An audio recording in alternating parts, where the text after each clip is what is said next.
S'il vous plaît, pourrais-je avoir un autographe? Bien entendu.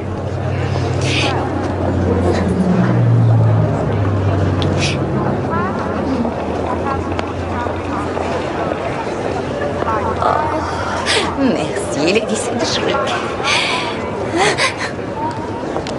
Je t'avais bien dit que c'était elle. Qu'est-ce qu'elle a écrit? T'as le bonjour d'Alfred.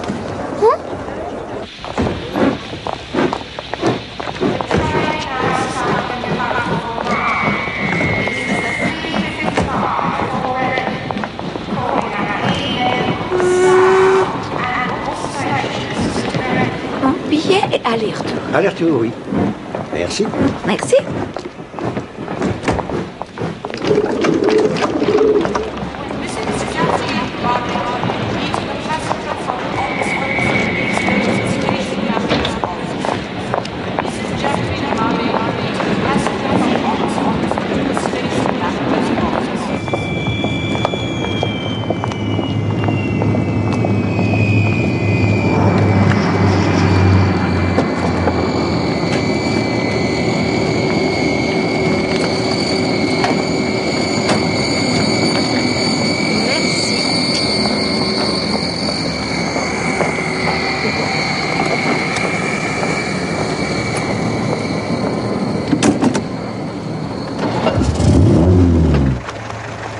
Merci beaucoup, madame.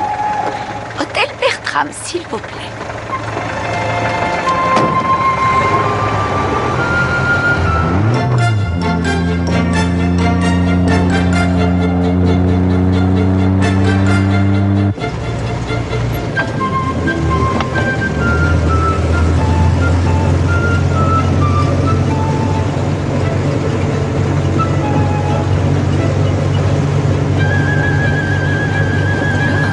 Mon Dieu.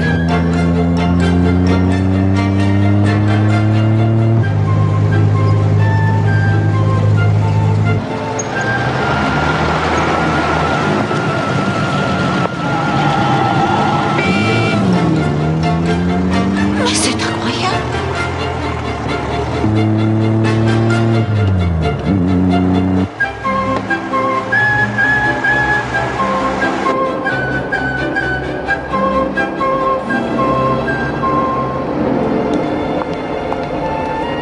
Bonjour, madame. Faites attention à la marche. Oui, merci. Nous voulons pas d'accident. Vous êtes trop aimable. Oh, quel bel endroit. Je vous en prie, madame. Nous allons prendre vos bagages. Miss Gorringe vous attend. Oh, merci. Oh, un instant, voulez-vous... Non, madame, je vous en prie. Profitez de votre séjour ici. Oh, certainement. Oh, merci beaucoup. Soyez la bienvenue. Bonjour, mademoiselle. Mon nom est Marple. Et je crois que mon nom... Oui, bien sûr. Bienvenue à l'hôtel Bertram, Miss Marple. Nous sommes heureux de vous y revoir. J'ai appris par votre neveu que vous êtes déjà venue autrefois. Oui, j'étais alors une petite fille. Vous verrez, rien n'a changé ici. Non, c'est exact. C'est d'ailleurs assez remarquable, n'est-ce pas? Vous avez la chambre 57. Elle est claire et tranquille. Si vous voulez bien signer... Oui, signez ici. Ah, oui. Merci.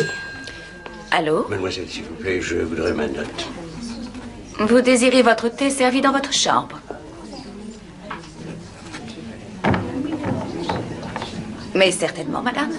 Je vous envoie une femme de chambre. Oh, James, merci. Voulez-vous emmener Miss Marple à la chambre 57? Tout de suite. Merci.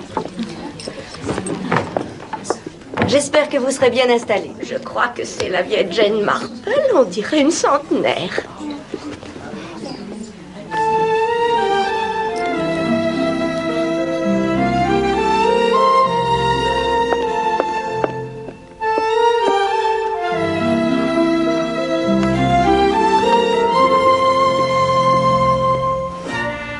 Bonjour.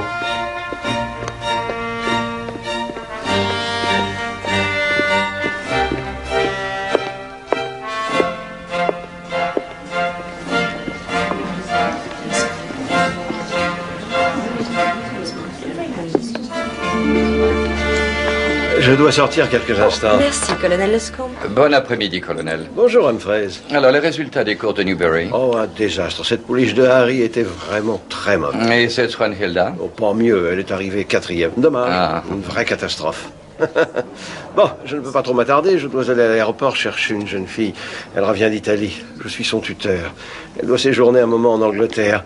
J'espère que je la reconnaîtrai. Ben, Sedgwick vient juste d'arriver. Ah, vraiment?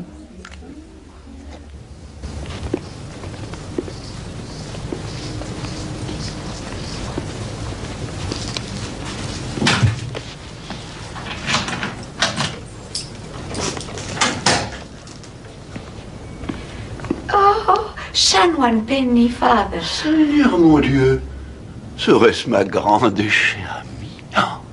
Jane Marple. Oh, quelle agréable surprise.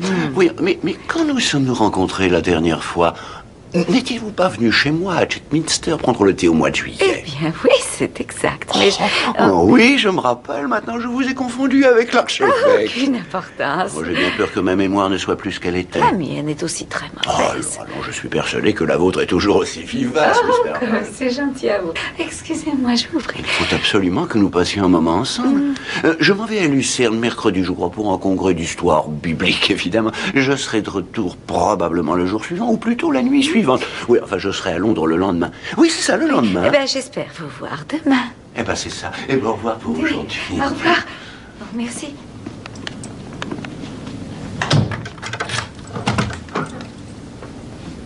Oh. Ah.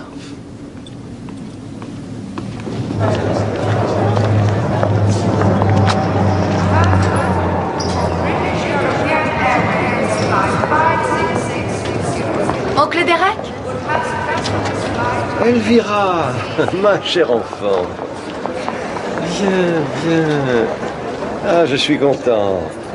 As-tu fait un bon voyage? Oui, très bon, merci. Et tu as aimé l'Italie? Oh, beaucoup. Est-ce que ce sont tes bagages là-bas? Ah oui. Je vais dire à Bridget Carpenter que vous êtes là. Eh, Alors, à demain.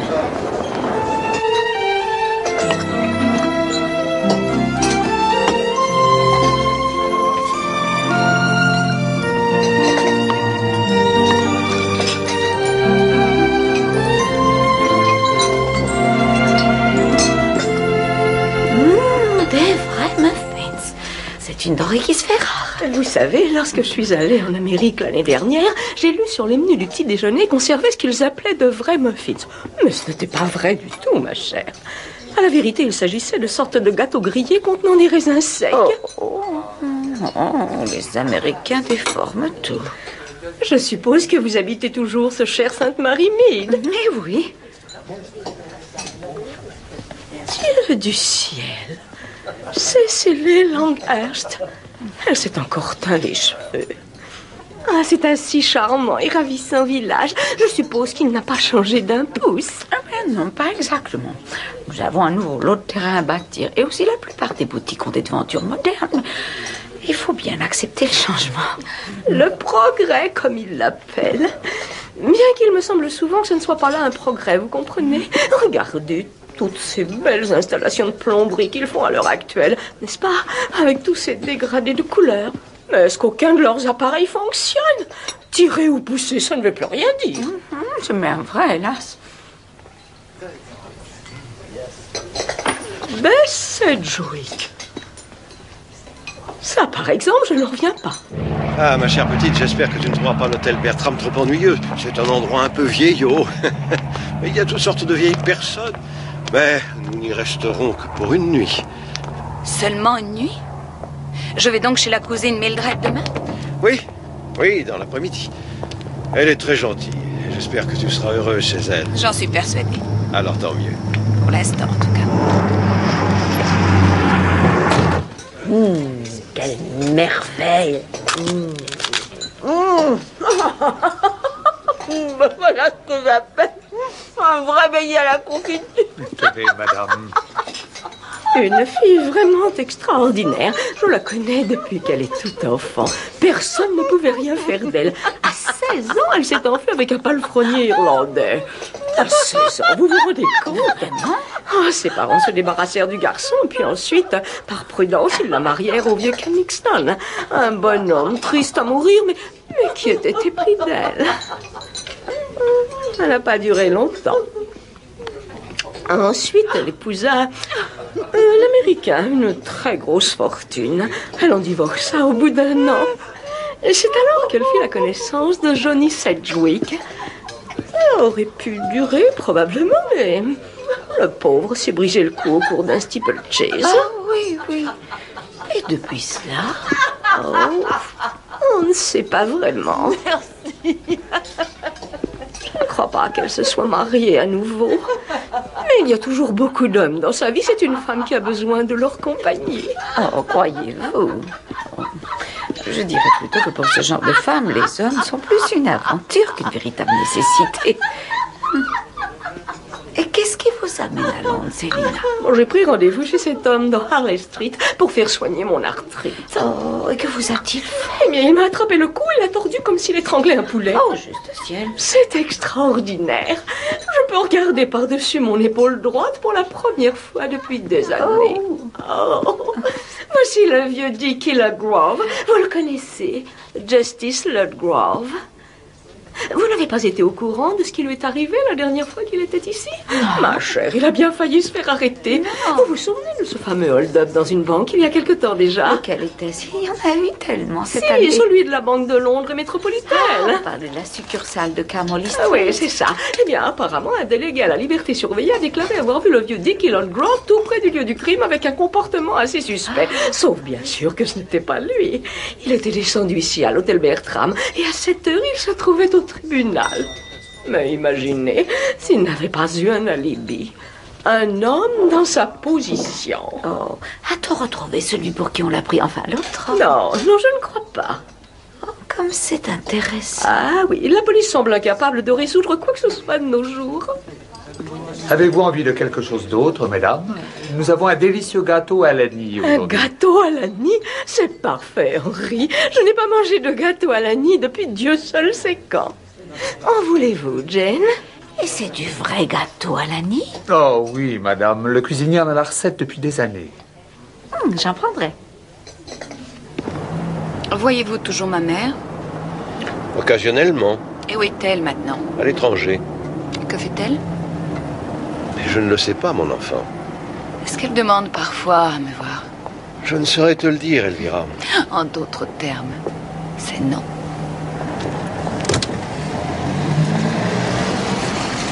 Célina, je ne vous ai pas vue depuis cette exposition de chiens. Oui, c'est exact. Mais que diable faites-vous ici à Londres, ma chère Bess? Je me repose, je reviens d'un safari. Pourquoi venir ici? Je sais pas qui m'avait parlé de leur superbe beignet à la confiture. J'ai pensé que ce serait amusant. Voici ma pupille. Colonel, bonjour. Excusez-moi, je viens juste de me rappeler quelque chose. Elle est extraordinaire, non? Et moi qui allais justement vous présenter, ce sera pour une autre fois. J'imagine que tu as envie de passer d'abord dans ta chambre. Ensuite, nous pourrions prendre le thé. Ou un apéritif, peut-être. Je préfère un apéritif.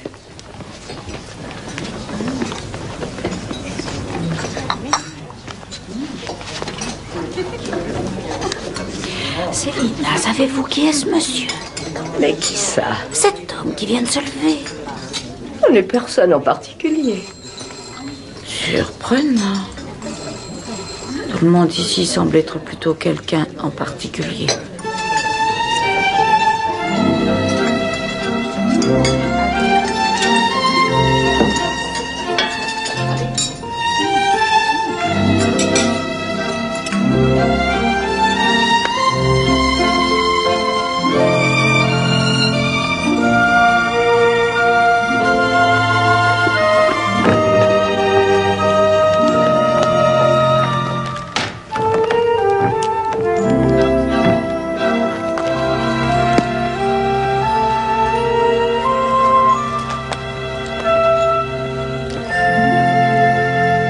Eh bien, je suppose que nous devons avoir un entretien au sujet de ton avenir, Elvira. Ah oui. Je me suis laissé dire qu'une école de secrétariat était un bon début. Ah oui, institution de jeunes filles, école de secrétariat et mariage. C'est cela, oui. Il est vrai que nous ne nous connaissons pas vraiment bien tous les deux. C'est ma faute. Peut-être que si j'avais eu des filles moi-même... Mais je t'en prie, si tu as quelque chose de spécial à demander... Oui, il y a quelque chose. Ai-je de l'argent à moi? Oui, tu en as. Tu pourras en disposer à ta majorité, c'est-à-dire 21 ans. Il y en a beaucoup. Oui, pas mal. Et vous en êtes le dépositaire. Oui, ainsi que Richard Egerton, d'ailleurs, qui est l'avocat de la famille. Qu'est-ce qui se passerait si je mourais? Voyons, Elvira... Mais enfin, quelle question, tu ne vas pas mourir. On ne sait jamais. Hier, un avion s'est écrasé sans aucun survivant. Elvira, c'est ridicule, ça ne t'arrivera pas à Si toi. je meurs, oncle Derek, qui héritera de mon argent? Je n'en ai pas la moindre idée. Quelqu'un aurait-il intérêt à me tuer pour avoir mon argent? Vraiment, Elvira, cette conversation me semble des plus malsaines. Qui aurait la responsabilité de mon argent si je me mariais? Eh bien, ton mari, je suppose, mais... En êtes-vous sûr? Non, non, pas le moins du monde. Cela dépendrait des conditions inscrites dans l'acte notarié. Mais puisque tu n'es pas marié, je te conseille de ne pas te mettre par telle en tête à ce sujet. Bon, tout à l'heure, tu me demandais ce à quoi tu avais droit. J'ai deviné que tu désirais une avance, c'est bien ça? Oui, mon amie Bridget et moi, nous avons envie de faire un tour dans les magasins demain matin. Bien, c'est parfait, nous allons ranger ça tout de suite.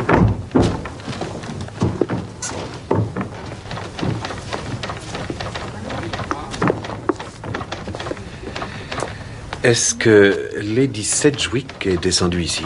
Vous êtes de la presse? Non.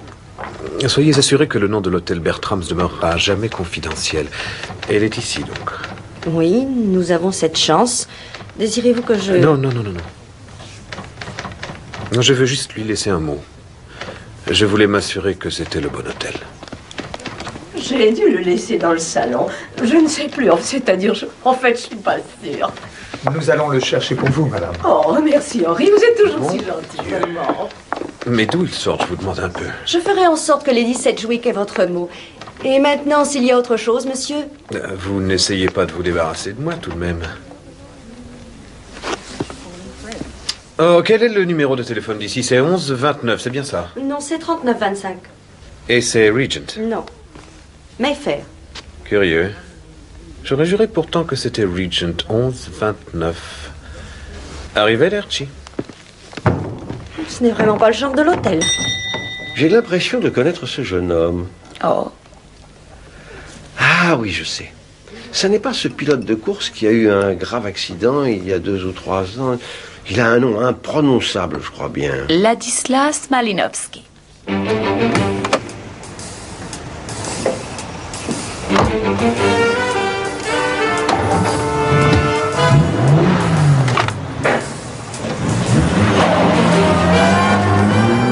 Si vous voulez bien m'excuser, je crois que je vais monter. Je vous verrai au dîner. Oui, bien sûr, mon enfant. J'ai pensé prendre des billets pour le théâtre, mais je me suis dit que tu serais peut-être un peu fatigué. Non, je préfère regarder la télévision. Je meurs d'envie de voir un film, ou bien un dessin animé. Pour vous, colonel. Oh, merci, Henri. Y a-t-il un salon réservé à la télévision dans cet hôtel? Oui, monsieur, les Américains en sont friands, mais le salon est insonorisé, bien sûr.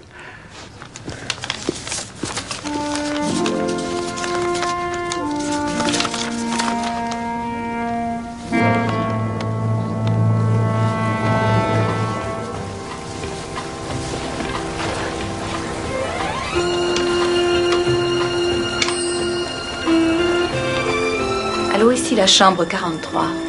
Pourriez-vous me passer Regent 11-29?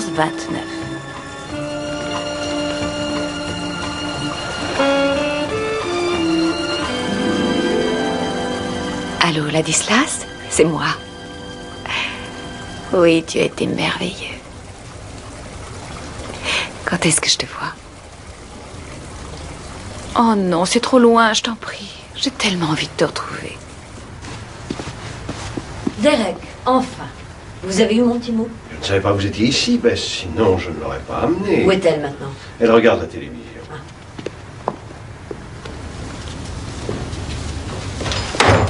Combien de temps restez-vous ici? Seulement cette nuit. Nous allons chez Mildred demain dans l'après-midi. Bonne initiative. Je n'avais pas le moindre soupçon, Bess. Je ne voudrais pas que vous croyiez... Que vous avez tramé une rencontre entre elle et moi, vous en êtes bien capable. Mais loin de moi cette pensée, croyez-le bien. Mais enfin, ma chère, cette rencontre pourrait être bénéfique. Non, Derek. Bah, tout de même, vous êtes sa mère. Elle est beaucoup mieux sans moi, je vous assure. Je crois qu'elle souffre de votre séparation. Et moi alors? Vous croyez que ça a été facile de l'abandonner? Merci pour les photos, Derek. Elle est exactement comme je l'espérais. Ça ne lui ferait aucun mal de vous rencontrer. Je ne suis pas de cet avis, elle a besoin d'être protégée. Protégée de quoi? Mais de moi, pauvre idiot. Mais qu'est-ce que vous dites là? Vous n'êtes pas dangereuse. C'est vous qui le dites, mais si, je suis dangereuse pour tout le monde. Votre vie est tout de même plus calme aujourd'hui. Non que je veuille dire que vous avez vieilli, bien sûr, mais enfin, vous avez certainement envie d'arrêter votre vie Et de pourquoi bohème. faire, je vous le demande? Tricoter au coin du feu? Non, merci. Quand j'arrêterai, ce sera en pleine aventure, croyez-le bien. We're snap, crackling, pop, come on the run and join the fun with Kellogg's breakfast musketeers. Now all together let's give 3 rousing cheers. Hooray, hooray! Kellogg's Rice Krispies at top. They snap, they crackle, they pop. Try Rice Krispies today. They're good for you, so tasty too. We're on our way. Come join Rice Krispies right and there. Allez-y, la voie est libre.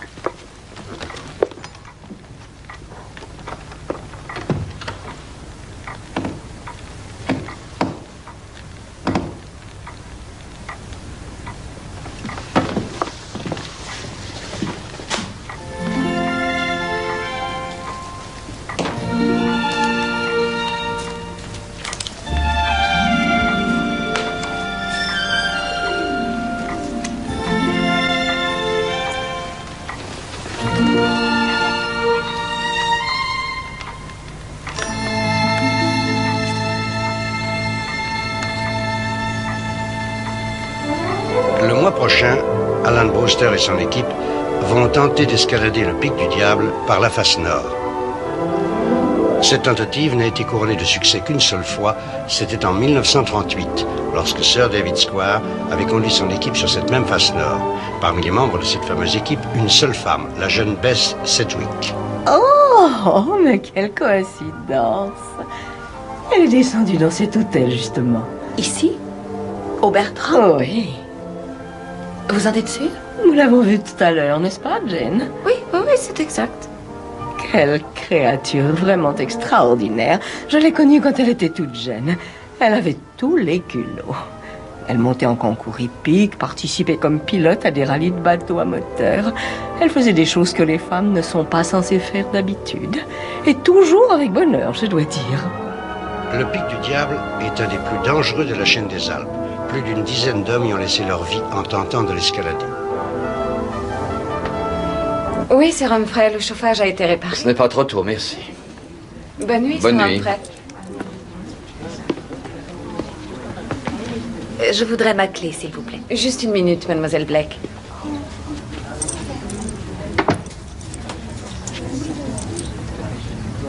C'est bien la chambre 43? Oui.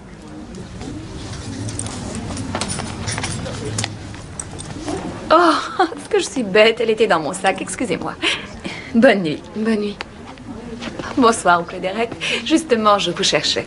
Tu en as assez de regarder la télévision? Oui, je vais aller me coucher maintenant. Bon, parfait. Eh bien, je te souhaite une bonne nuit. Bonne nuit. Et merci encore pour tout. Bonne nuit, mon enfant. Dors bien.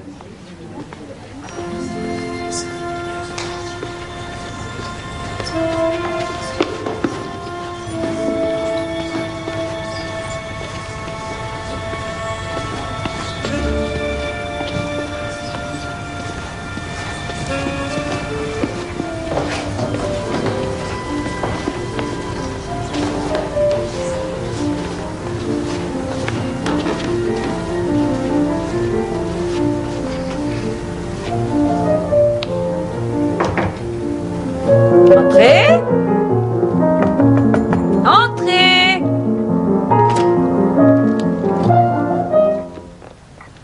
Bonsoir. Je suis Elvira. Il n'a pas pu résister. Oncle Derek ne m'a rien dit. Je vous ai trouvée toute seule.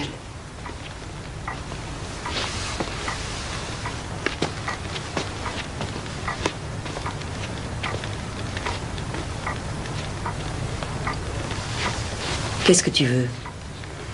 Vous rencontrer? Eh bien voilà, c'est fait. C'est tout ce que vous avez à dire. Qu'y a-t-il d'autre à dire? Inutile de prétendre que nous ne sommes pas les étrangères. Tu avais 2 ans la dernière fois que je t'ai entreaperçue. Et pourquoi ne m'avez-vous pas prise avec vous? Je ne voulais pas m'encombrer d'un bébé. Je savais que ton père s'occuperait très bien de toi. Et lorsqu'il est mort? Tu n'as jamais manqué de rien, dis-moi. Pas matériellement, non. Je ne pouvais rien te donner d'autre. Je ne suis pas maternelle, tu comprends? J'en suis désolée, mais c'est comme ça. Nous aurions pu nous voir quand même de temps en temps. Je n'en vois pas l'intérêt. Toutes ces années, je vous ai mise sur un piédestal. Je vous voyais comme une personne romantique et belle. Et qui m'aimait malgré tout. Eh bien, tu vois, je suis différente. Oui. Elvira. Tu es beaucoup mieux sans moi, je t'assure.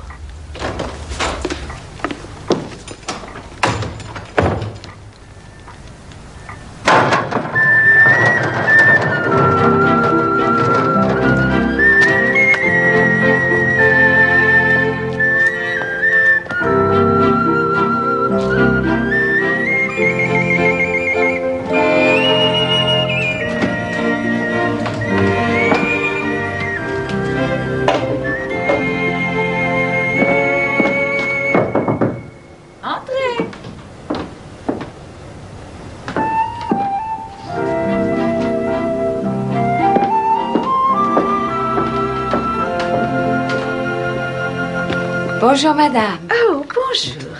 Avez-vous bien dormi? Ah oui, très bien, je vous remercie. Aussi bien qu'on le peut à mon âge. Vos lits sont très confortables. Ah oui, c'est ce que tous nos clients nous disent. Voilà. Oh, merci. Eh bien, cela vous convient-il, madame? Oui, ça a l'air délicieux. C'est parfait, merci. Les œufs sont pochés comme je les aime. Vraiment, ça semble trop beau pour être vrai.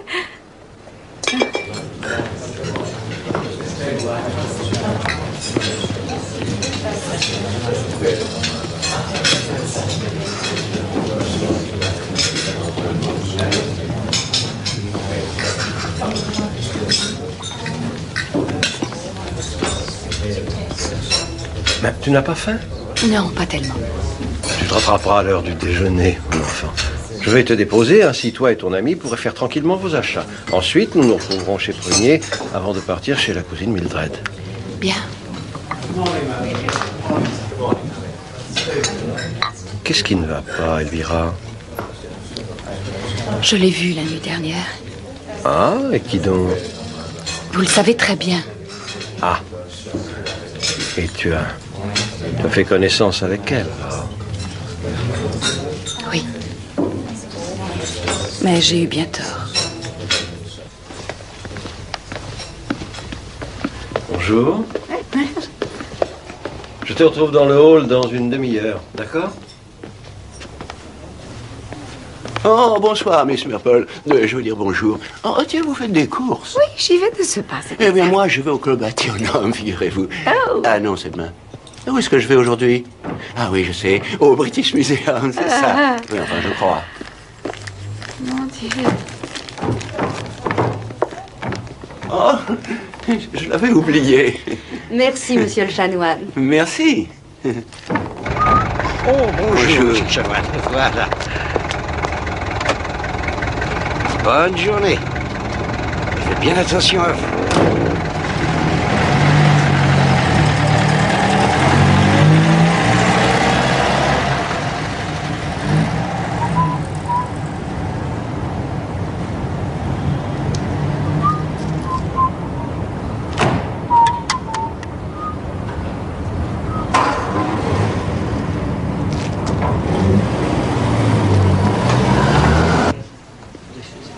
Bonjour.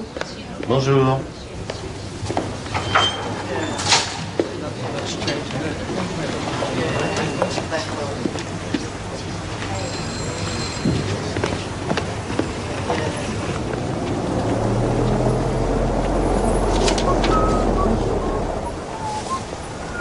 Mon Dieu. Mickey Goldman.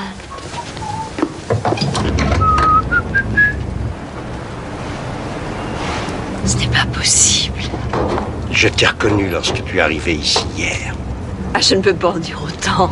On remarque rarement un homme derrière son uniforme. Eh bien, la petite Bessie. Ah, cesse de m'appeler de ce nom ridicule. Tu ne trouvais pas si ridicule à l'époque? Mais qu'est-ce que tu as fait toutes ces années?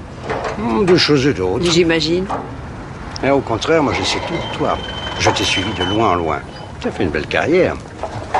Ça fait longtemps, dis-moi. Oui, ça je dois avouer. Tu étais un beau brin de fille, je me rappelle. Mais je suis encore pas mal conservée, comme tu vois. Et tu as toujours du goût pour la dive bouteille? C'est facile de se moquer des gens pauvres, Bess. Oh, mais l'argent n'aurait rien arrangé. Tu aurais sûrement bu toute ta fortune. Comment t'es-tu débrouillé pour avoir cette place? Ce sont les médailles qui ont séduit. Une belle collection? Authentique au cas où tu en douterais. Je te crois. Tu as toujours eu du courage. L'armée est faite pour toi. Seulement en temps de guerre, parce que je déteste la paix. J'ai souvent eu envie de t'écrire, tu sais. Pourquoi faire? Je n'ai pas oublié Ballygolan. Mais qu'est-ce que tu veux dire par là? Juste que je n'ai pas oublié, c'est tout. Si tu fais allusion à ce que je pense, alors écoute-moi bien. Le moindre ennui de ta part et je t'abats comme un chien. Je n'hésiterai pas un instant. Oh. Tu en serais bien capable, dis donc. C'est certain.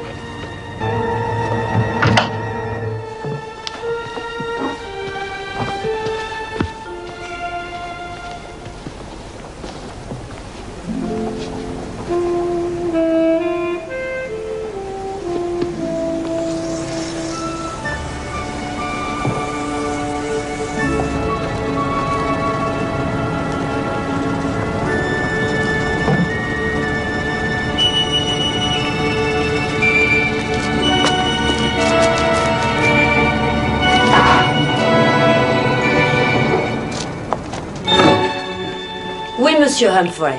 Dans son bureau, Lady Sedgwick. Dois-je... J'ai un mot à vous dire. Asseyez-vous, Qui je a vous en engagé prie. cet homme, Michael Gorman? C'est moi. Parfit nous a quittés, il a eu un accident, il a fallu le remplacer au plus vite. Gorman semblait nous convenir. Bonne référence, retraité de l'armée, médaille. Les médailles ne suffisent pas. Si vous insistez, nous l'enverrons. Oh, tant mais... pis, de toute façon, c'est trop tard. Mais j'ai dit expliquez. tant pis, le mal est fait. Mon Dieu, je suis en retard, je devrais déjà être à Kensington.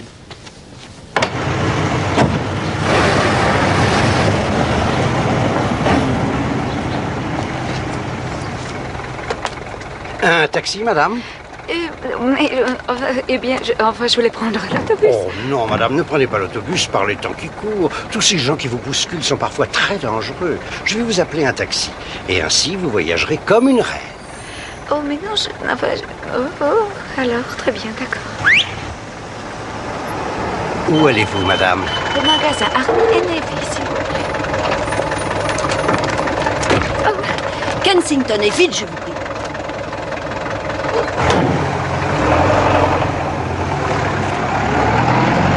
Et c'est ce qu'on appelle l'aristocratie.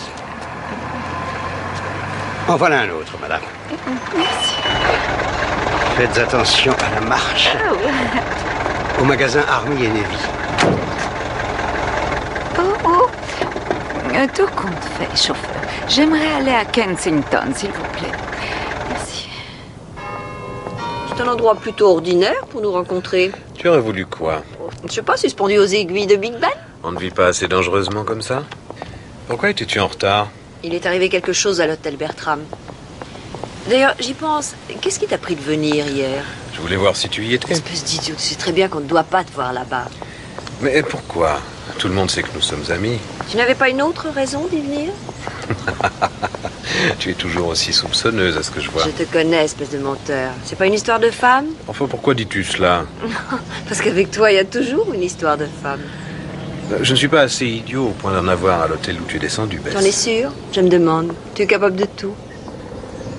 Comme tu me connais bien. Tiens-toi tranquille à l'avenir. D'accord, d'accord. J'ai compris la leçon. Attention, parler de demain.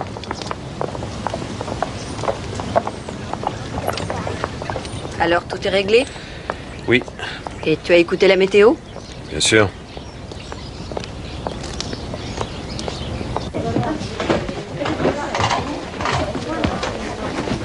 Et en fait, comment vas-tu te débrouiller, Elvira? Ça va être horriblement difficile. Tu seras complètement coincée là-bas. On s'est bien débrouillé en Italie, non? La cousine Mildred, ça sera du tout cuit après le vieux macaroni. Bien, je raconterai que je viens à Londres pour prendre des cours ou, tiens, visiter des musées, par exemple. Puis-je vous aider, madame? Non, nous regardons. Merci.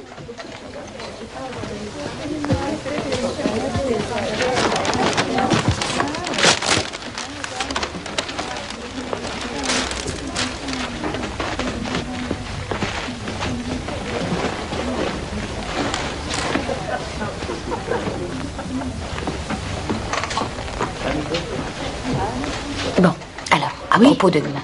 Ah oui, il faut que je puisse partir 24 heures sans éveiller des soupçons. Tu veux dire avec lui? Non, hélas, non. Mais où alors? Bon, ça, c'est un secret, mais il faut que je parte. Il y a quelque chose que je dois découvrir. J'ai besoin de ton aide, Bridget. Quelle sorte d'aide, Elvira? C'est simple, j'ai tout préparé. Quand je serai là-bas, je dirai à la cousine Mildred que j'ai un rendez-vous chez le dentiste à Londres demain. Et alors, je partirai tranquillement. Et puis, aux alentours de 11h, tu téléphoneras en prenant la voix de ta mère. Quoi? Mais qu'est-ce que tu racontes? Mais ce n'est pas compliqué, tu verras. Et tu diras à Mildred que je passerai la nuit chez vous parce que le dentiste tient à me revoir le lendemain. S'il te plaît, Bridget. Est-ce que c'est vraiment aussi important que ça? Oui, je t'assure. Crois-moi, c'est une question de vie et de mort. 33 francs 50, 33 francs 50, on a un par-dessus, avec du poil dessus.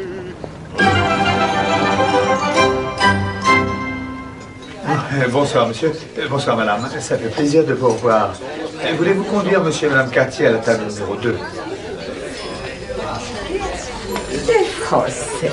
Je les ai entendus lorsque nous prenions le thé. Ils étaient en train de demander le four au clock. Oh, vraiment? Oh, regardez, voilà Madame Dalrymple. Elle vient du Somerset. Comment peut-elle s'offrir un hôtel comme celui-ci? Ça n'est pas l'amiral Ponsonby? Non. Non, ce n'est pas lui. Vous savez, pendant un instant, j'aurais juré que c'était lui. On dit bien que chacun d'entre nous a son double. C'est extraordinaire.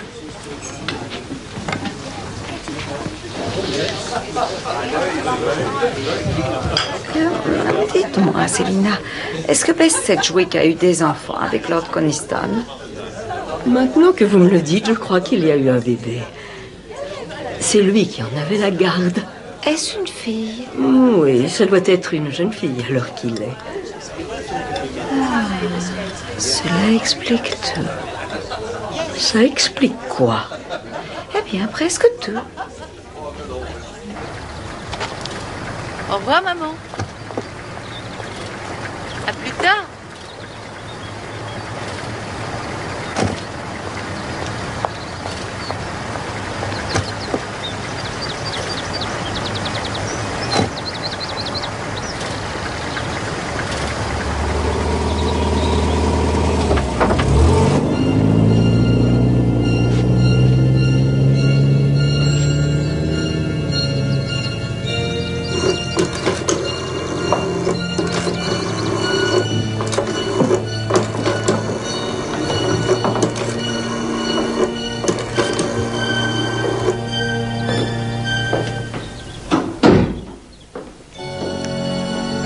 Bonjour.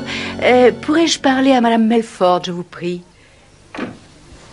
Oh, allô? Oui, c'est Monica Sotheby. Ma fille Bridget est une grande amie d'Elvira. Oui, c'est ça. Elle s'aime beaucoup. Voilà, en fait, je vous téléphone justement à propos d'Elvira. Seriez-vous d'accord pour qu'elle passe la nuit chez nous? Voilà.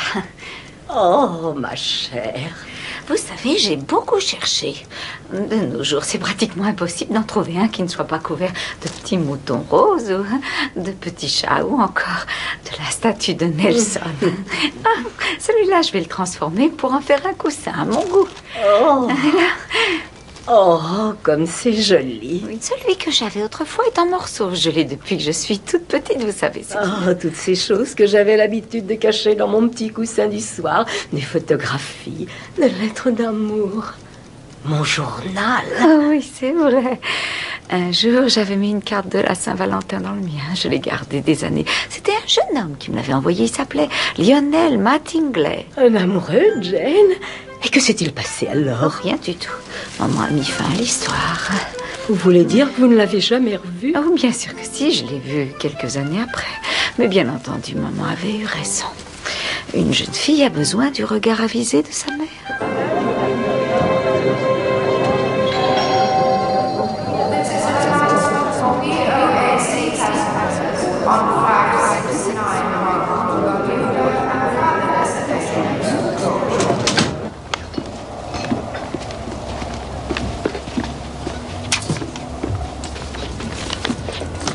Merci, merci beaucoup. Merci. Au revoir. Au revoir. Vous partez pour Lucerne aujourd'hui, monsieur le chanoine? Oui. Enfin, disons non. Je vais passer l'après-midi au club Athénum. Je pense que j'irai directement du club à l'aéroport. Eh bien, alors, bonne conférence. C'est cela. Je serai de retour demain soir. Ou peut-être le lendemain matin. Ça dépendra des avions. Ne vous inquiétez pas, nous gardons la chambre. Les prochaines réservations sont pour samedi. Oh, d'ailleurs, j'ai laissé toutes mes affaires. Je ne vais prendre que ça. Excusez-moi, je dois répondre. Oui. Au revoir.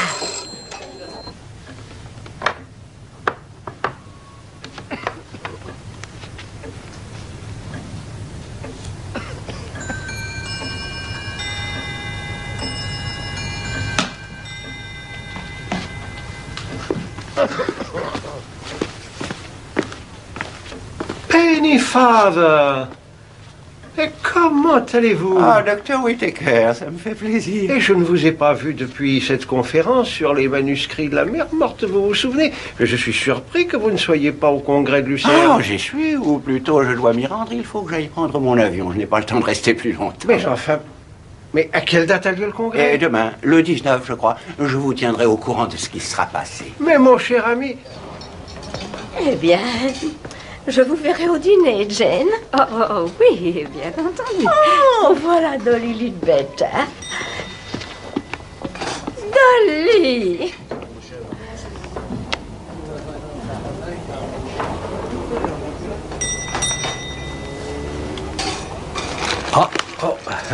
Permettez-moi. Oh, grand merci. Vous êtes très aimable. Ah, c'est un très joli modèle, vraiment. Oh, il vous plaît. Oh, ça me fait plaisir. Vous savez, j'étais pas très sûre. C'est pour mon neveu. Il m'a offert une quinzaine de jours dans cette hôtel. Ah, il est très gentil. Ah oui. Il avait d'abord pensé à Bournemouth, mais j'étais déjà descendue au Bertram étant petite fille et j'avais jamais oublié l'endroit. Est-ce qu'il a beaucoup changé? Non, c'est d'ailleurs assez curieux. D'abord, vous savez, cela semble merveilleux, l'impression de revivre dans le passé, mais il aurait dû y avoir des changements. Comme à Sainte-Marie-Mide, je veux dire, on ne peut pas aimer les nouveaux bâtiments de l'école, mais c'est un signe des temps, n'est-ce pas? Et l'essence de notre vie est devant nous. Oh, c'est bien vrai. Ici, tout est immobile. Le temps s'est arrêté. Oui, l'hôtel Bertram est apparu. Comment dire... Voyez-vous, je ne cesse de penser à la même chose. Quelle chose? Eh bien, que c'est peut-être trop beau pour être vrai. Et c'est pour ça que vous êtes ici. Je vous demande pardon. Vous êtes policier, n'est-ce pas? Oh, je suis désolée. C'était un secret, peut-être. Eh bien...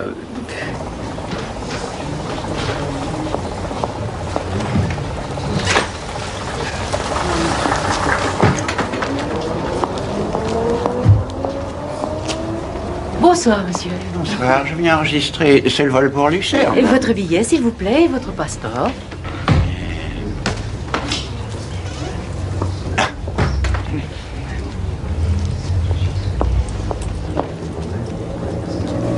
Ah, merci, monsieur.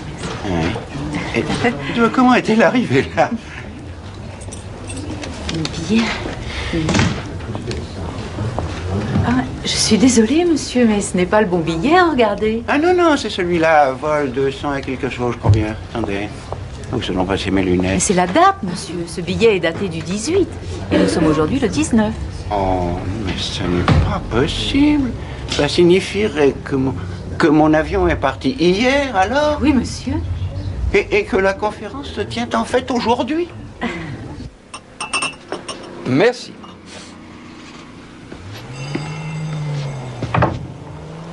Hôtel Bertram. Oui, Sir Ronald, c'est une intuition. Oh, diable, vos intuitions. C'est le vol de Carmolet Street qui m'a fait réfléchir. Et toute cette confusion autour de Justice Ludgrove. Il est descendu à l'hôtel Bertram. Est-ce que vous prenez de l'eau? Oui, merci. Suggérez-vous que le vieux Dickie Ludgrove soit le coupable? Il a pourtant un alibi des plus certains, David. Non, non, non. C'est quelque chose qui me trotte dans la tête depuis un moment. Et c'est pour ça que vous êtes allé déguster les muffins à l'hôtel Santé? C'est inexplicable. C'est un hôtel tout à fait respectable, avec une clientèle impeccable, et seulement... c'est presque trop beau pour être vrai. Si vous voyez ce que je veux dire.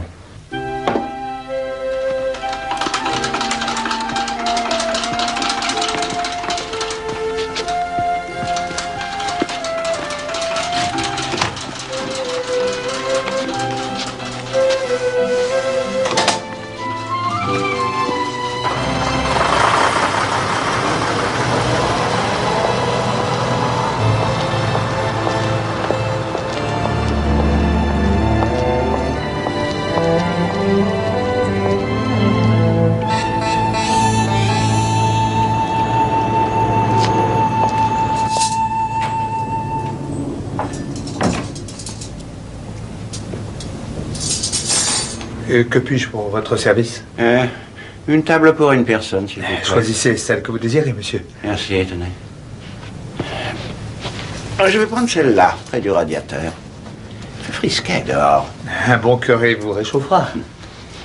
Et surtout, je viens de subir un choc terrible. Oh mon Dieu. J'en suis désolé pour vous, monsieur. Désirez-vous boire quelque chose?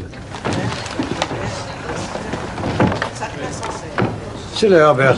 Je m'en vais maintenant. Bonne nuit.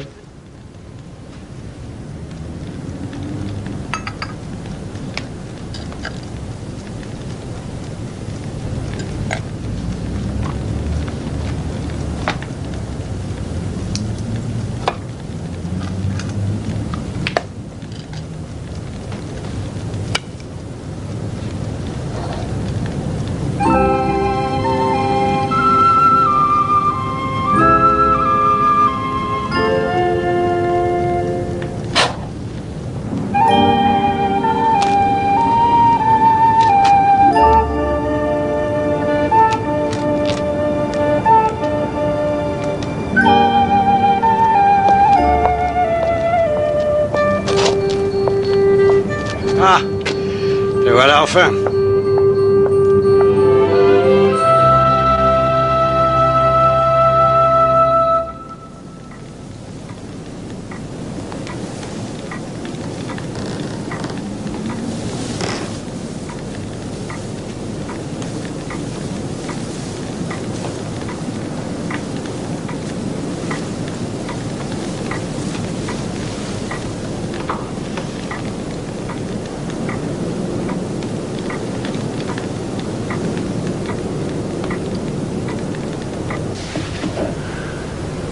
Grâce à Dieu, j'ai pu garder ma chambre. Et ça, c'est une chance. Cela est vrai, monsieur. Trouver un hôtel à Londres n'est pas chose facile. Et cela a dû être pour vous une déception terrible, je le comprends bien. Avoir manqué cette grande conférence. Oh, c'est entièrement ma faute, je le sais. L'esprit est plutôt embrouillé ces jours derniers. C'est parce que la vie va bien trop vite. Oh, j'ai bien peur que ce ne soit plutôt de la sénilité. Oh non, monsieur. Depuis que je vis à Londres, j'ai moi aussi l'esprit assez embrouillé.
qu'est-ce que...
Bonjour, madame. Oh, bonjour. Lady Selina est là-bas. Oh, je vous remercie.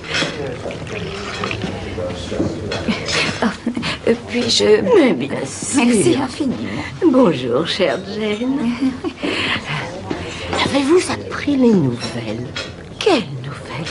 Bonjour. Il y a eu une autre agression durant la nuit. Je l'ai entendu annoncer à la radio. Oh. J'étais en train de le dire à Bess. Oh, eh bien, racontez-moi.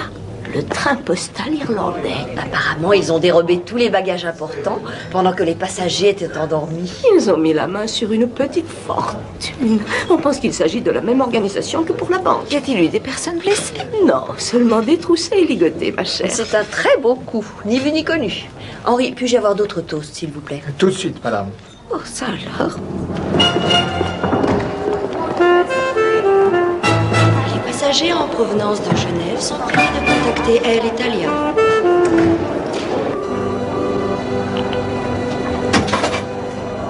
Allô, Bridget? C'est moi, je suis rentrée. Oui, j'ai découvert ce que je voulais. Non, je n'ai pas aimé. Écoute, peux-tu appeler la cousine Mildred et lui dire que je ne rentrerai pas avant ce soir? J'ai quelqu'un à voir, c'est urgent. Et ensuite, j'ai rendez-vous avec qui tu sais. Écoute, débrouille-toi comme tu veux.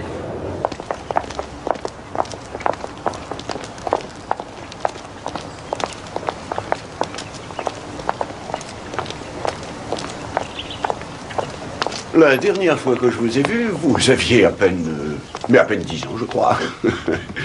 Quel âge avez-vous maintenant? 16 ans? 17 ans? J'ai presque 20 ans. Oh, grand Dieu, Elvira.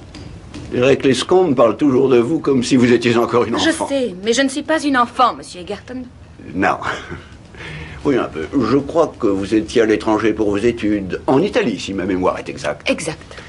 Et qu'allez-vous faire maintenant? Je ne sais pas encore. Je suppose qu'en tant qu'un de mes tuteurs, vous devez donner votre accord sur mes choix. Oui. Et avez-vous décidé quelque chose? Non, pas pour le moment. Alors pourquoi êtes-vous ici? Eh bien, personne ne me dit jamais rien.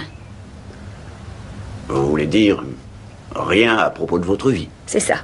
Oncle Derek est très gentil, mais j'en ai assez d'être mise à l'écart. J'ai pensé que peut-être vous me traiteriez comme une adulte. Eh bien alors, que voulez-vous savoir, Elvira? Vous allez faire du tourisme, madame? Oui, la Tour de Londres est notre but. C'est une excellente idée. Je vous souhaite une bonne journée. Voilà votre taxi. Voilà. Merci. Oh, merci, monsieur. Et bonne journée.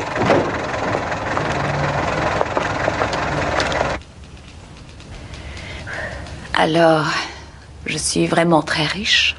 Vous serez très riche, c'est exact, quand vous aurez 21 ans. Jusque-là, ce sont vos tuteurs légaux qui gèrent votre fortune. À moins que je ne me marie avant. Ça, bien sûr, ça changerait la situation, en effet. Et si j'étais mariée et si je mourais, je suppose que mon époux aurait tout mon argent? Oui. Et sinon? Tout irait à Lady Sedgwick en tant que plus proche parente. Proche? C'est quand même votre mère, Elvira.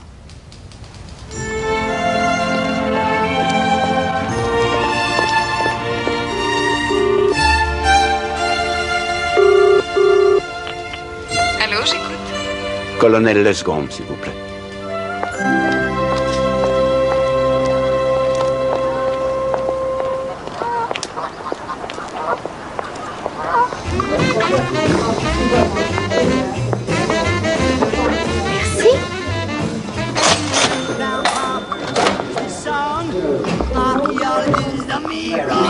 quand même nous voir.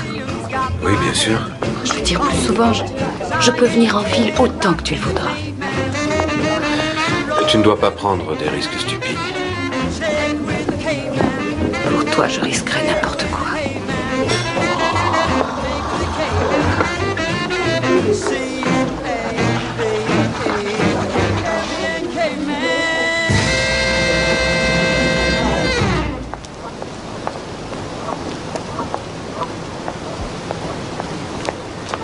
Je vais te déposer à la gare.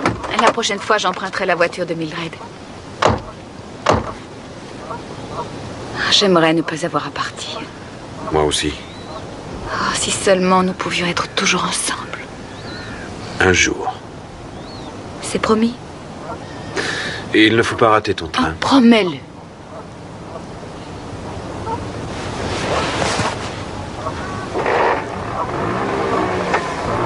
Je te le promets.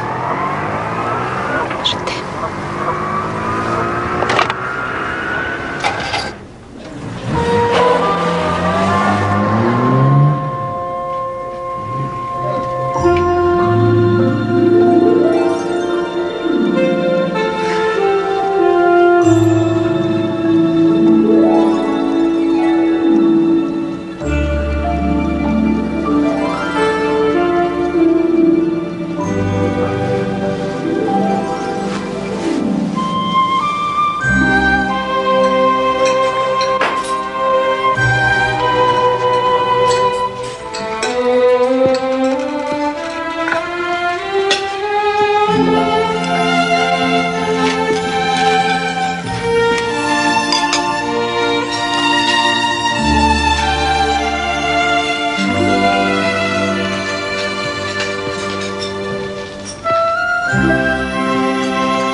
Au revoir, Jane.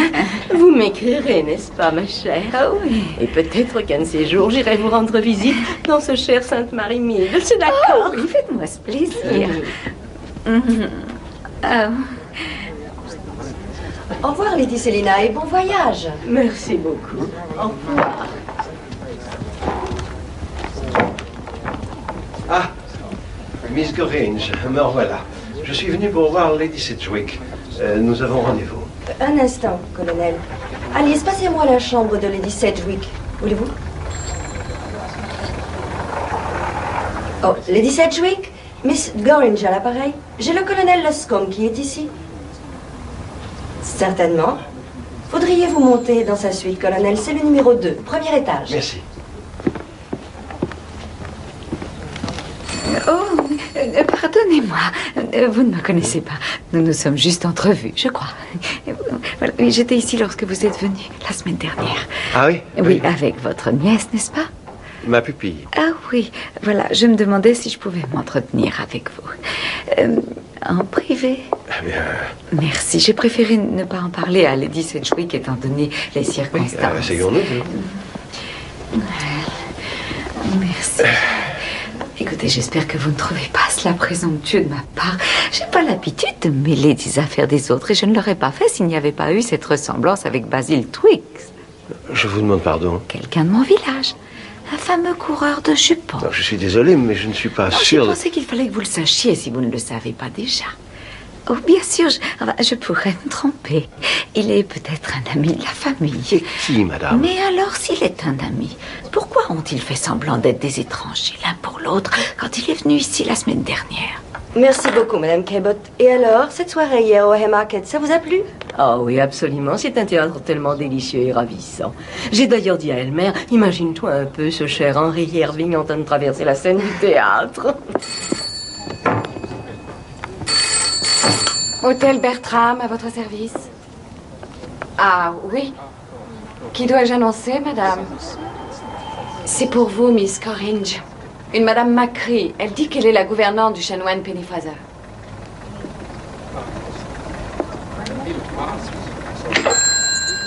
Allô, Madame Macrae, Miss Gorringe à l'appareil, comment allez-vous? Non, c'est d'ailleurs ce que j'avais l'intention de vous demander. Non, nous espérions son retour avant-hier, mais nous n'avons pas eu de nouvelles depuis son départ. Et oui, ses bagages sont ici. Oui. Bien sûr, nous avons remarqué que le chanoine est... Enfin, légèrement distrait parfois. Oui, je pense qu'il va nous rappeler. Je vous préviendrai, comptez sur moi, et je compte sur vous pour faire de même. Pendant ce temps, nous mettons ces valises dans le salon à bagages. Non, pas du tout. Au revoir, Madame McCrae. Vous êtes un vieux tatillon, Derek. C'est Richard Egerton qui m'a mis la puce à l'oreille. Il m'a téléphoné dès qu'elle est sortie de son bureau et m'a dit qu'il était sûr qu'il y avait un flirt là-dessous. Ce serait surprenant qu'une fille aussi jolie qu'Elvira n'ait pas de petite amie. Un jeune homme de bonne famille, sans doute, présenté par ma cousine Mildred. Seulement, j'ai bien peur qu'Egerton ait raison. Alors vous savez qui est cet homme? Je le sais maintenant. Une vieille dame charmante qui séjourne à l'hôtel les a vus dans le parc se promener ensemble, il y a 2 jours. Vous n'avez pas aimé ça du tout, Bess. Oh, ici la chambre 57. Je voudrais un numéro de téléphone, s'il vous plaît. Voyons, c'est le 520 à Chatminster. Oui, voilà, oui. Merci.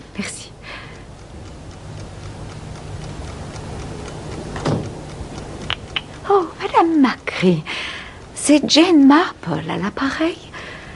Oui, vous vous souvenez de moi? Quelle mémoire. Oui, très bien, je vous remercie. Je suis descendue à l'hôtel Bertram.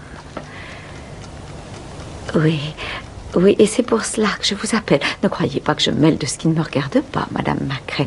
Mais je pense que vous devriez rapporter sa disparition à la police, dès maintenant. J'espère que ça ne vous dérange pas que je vous accompagne, inspecteur Campbell. Pas le moins du monde, monsieur. J'ai le sentiment qu'il se passe quelque chose dans ce fameux hôtel. Cela dépasse cette disparition. Cette affaire aurait-elle un rapport avec autre chose, monsieur? Non, pas pour le moment. Soyez patient. Ah, je crois que il vaut mieux ne pas m'appeler monsieur dans cet hôtel. Traitez-moi comme votre assistant. Oui, monsieur. D'accord, monsieur l'assistant. Merci. Pas du tout, c'est un plaisir. Au revoir. Bonjour, madame. Je vous ai téléphoné ce matin. Police. Voudriez-vous parler moins fort, s'il vous plaît? Je suis désolé. Allez chercher Monsieur Humphrey, voulez-vous? Vous devez être madame... Miss Gorringe. Détective inspecteur Campbell. Et voici mon assistant. Nous nous sommes déjà rencontrés. J'ai eu la chance de prendre le thé ici une fois ou deux. Oh, oui. Oui, j'ai une passion immodérée pour les muffins. Nous aimerions vous parler au sujet du chanoine Pennyfather. Nous serions mieux dans le bureau. Allez, je vous confie la réception. J'espère seulement que cette malheureuse histoire ne sortira pas dans les journaux ou qu'en tout cas, ils ne mentionneront pas notre hôtel.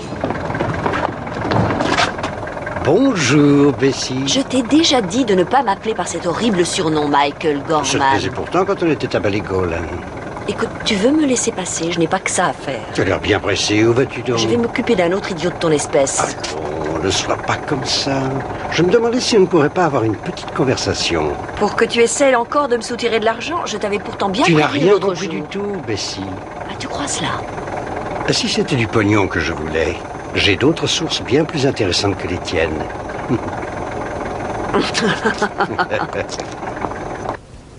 Bien. Donc le chanoine Pennyfather a quitté l'hôtel approximativement vers 2h de l'après-midi. Mercredi dernier, le 19. Oui, c'est correct. Il avait avec lui un petit sac de voyage pour la nuit et il a quitté l'hôtel en taxi pour aller au club de l'Athénium. Le portier pourra vous le confirmer. Et il aurait dû revenir ici tard dans la nuit du lendemain. Ou sinon le lendemain matin. Est-ce qu'il avait un sac BOAC, celui qu'il avait emporté? Ces sacs sont bleus, je pense. Oui, c'est ça, bleu, j'en suis sûr. Oui. Ah, c'est bien ce que je pensais. J'en avais un semblable autrefois. Et le reste de ses bagages est toujours ici. Nous les avons gardés, oui. Il y a 2 valises. Vous connaissez le chanoine Pennyfather depuis pas mal de temps. Oh, oui, cela fait des années qu'il est notre client. Il a malheureusement une fâcheuse tendance à l'étourderie. Êtes-vous absolument certaine de n'avoir reçu aucun message de sa part? Mais oui, j'en suis sûre.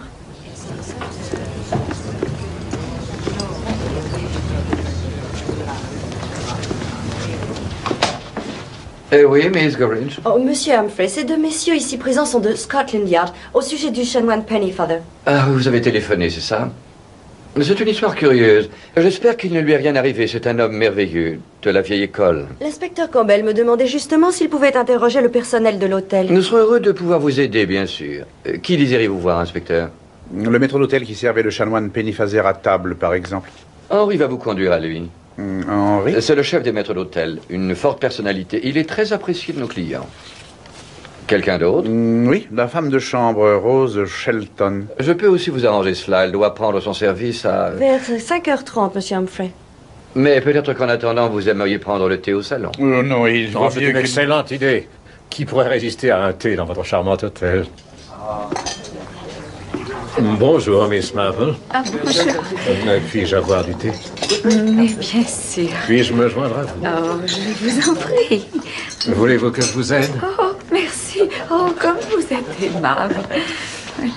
Tenez, voilà. Oh, merci à vous. Je pense que vous connaissez le chanoine Pennyfather. Oui, oh oui, je le connais. Oui, son père était un grand ami de mon oncle, le chanoine de Ellie. Serait-ce vous par hasard qui avez téléphoné à sa gouvernante ce matin? Eh bien, c'est moi, oui. Oui, c'est parce que j'ai senti qu'il y avait comme une fausse note.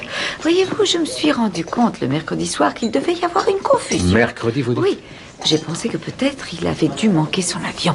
Ça aurait tout expliqué. Et expliquez quoi? Expliquer son retour à l'hôtel. Comment il est revenu ici? Oui, je l'ai vu, oui. Et quand est-il donc rentré? Eh bien, je ne sais plus. Mais vous venez de dire que vous l'aviez vu. Pour moi, ce devait être plus tard. J'arrivais pas à dormir. Je me faisais du souci à propos d'une jeune fille qui séjourne aussi dans l'hôtel, mais ça n'a rien à voir avec notre affaire. Et encore, peut-être, d'une certaine manière, tout ce qui se passe dans cet hôtel semble être construit sur le même modèle. Ce qui était d'abord si rassurant semble maintenant factice, menaçant même. Oui. Revenons plutôt au chanoine Pennyfather. Ah oui, bien sûr, oui. Voilà, j'étais dans mon lit. Quelque chose avait dû me réveiller. Vous savez, il y a des bruits étranges à Londres. Alors j'ai regardé mon petit réveil et il était 1h10 du matin. Et soudain, j'ai entendu des pas dans le corridor. Je ne sais pas pourquoi, je me suis sentie mal à l'aise. Alors j'ai ouvert ma porte pour jeter un coup d'œil et j'ai aperçu le chanoine Pennyfather. Il se dirigeait vers l'escalier, il portait son pardessus. Est-ce qu'il avait un sac à la main?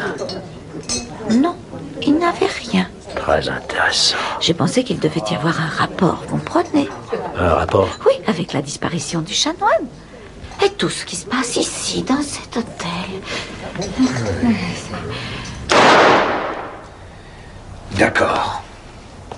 C'est vrai que j'ai eu des rendez-vous avec elle. Ah, j'aurais dû m'en douter. Je l'ai rencontrée en Italie. Elle m'a effectivement dit qu'elle était à Et toi, ça t'a amusé de continuer comme ça? C'est exact, ça a ajouté du piment à l'histoire. Espèce de salaud.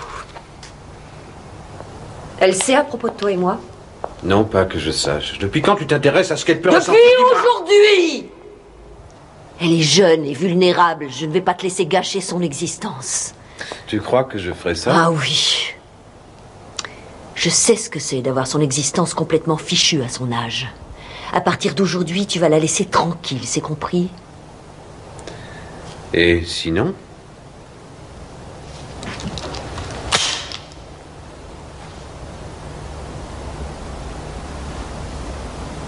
Oh non, Bess. Nous avons trop besoin l'un de l'autre. Quelque chose n'est pas net dans cet hôtel. Oui, il n'y a aucun doute. Pauvre hôtel Bertram. C'est toujours triste lorsqu'une œuvre d'art doit être détruite. Oui. Vous savez, c'est comme quand vous avez trop de mauvaises herbes dans un jardin potager. Il n'y a rien d'autre à faire que de piocher pour les déterrer. Oui, mais je ne suis pas encore en mesure de déterrer quoi que ce soit. L'opération tout entière est dirigée et financée à partir de cet endroit, ça je le sais. En revanche, je ne sais pas encore qui est à la tête de tout ça. Non. Je crois que vous êtes demandé. Ah, je vous prie de bien vouloir m'excuser, Miss Marple, je dois aller voir la femme de chambre, Rose Shelton. Oh, c'est une excellente idée d'aller interroger cette jeune femme. J'en ai formé quelques-unes autrefois, mais je n'en ai encore jamais vu d'aussi zélée. Sauf une fois à Sainte-Marie-Mide lors d'une pièce de théâtre.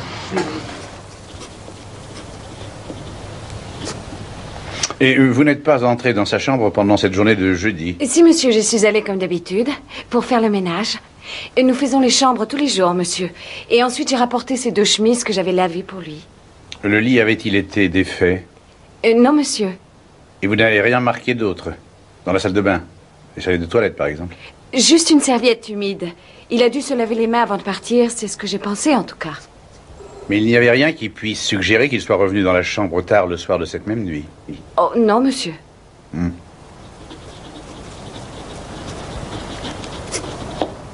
À propos de ses vêtements, étaient-ils rangés dans ses valises? Non, monsieur, ils étaient accrochés dans la penderie jusqu'à ce que Miss Coringe demande qu'on les range parce que la chambre était louée pour une dame. Alors je les ai mis dans ses valises. Et son sac de voyage, un petit sac bleu.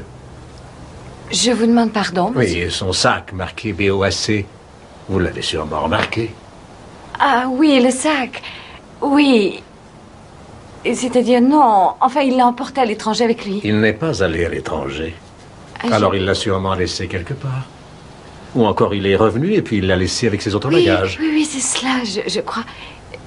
Et c'est que, enfin, je ne suis plus sûre. Je suis désolée. Ce sera tout, Rose. Merci bien. Ah bien, ils ont oublié de lui donner des consignes à ce sujet, on dirait. Voyons s'ils auront fait mieux avec Henri.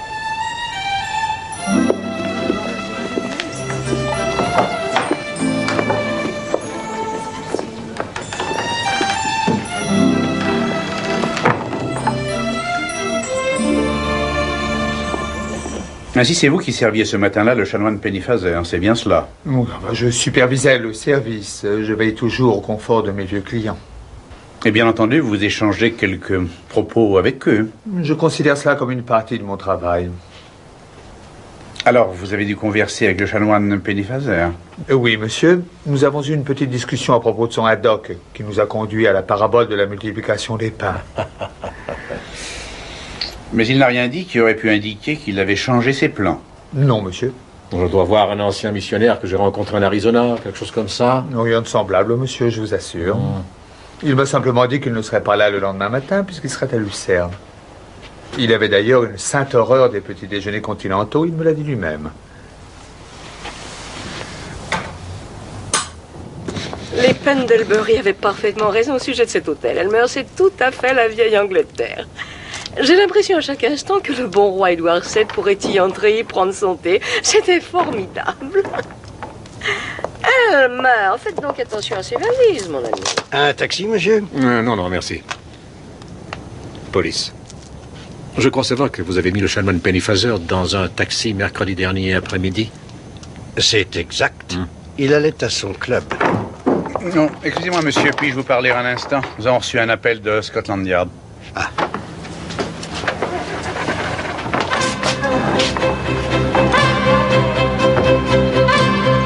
Three little maids of quite contrary come from a lady's seminary. Bum, bum, bum, bum, bum, bum. Three little maids who quite contrary come from a lady's seminary. Bum, bum, bum, bum, bum. Three little maids who quite contrary come from a lady's seminary. Three little maids from school.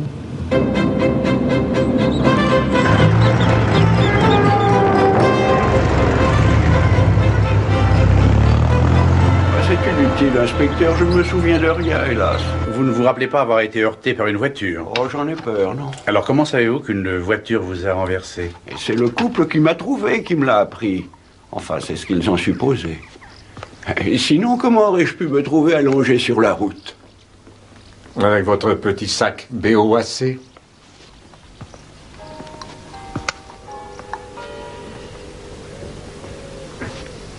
Et vous n'avez aucune idée de la façon dont vous êtes venu ici à Milton St. John? Oh, le nom de cet endroit m'est tout à fait inconnu. En êtes-vous bien sûr? Aussi sûr que quelqu'un qui souffre d'une commotion, inspecteur. Chanoine, dites-nous simplement, c'est très important.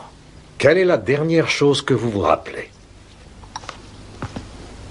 Miroir, miroir, mon beau miroir.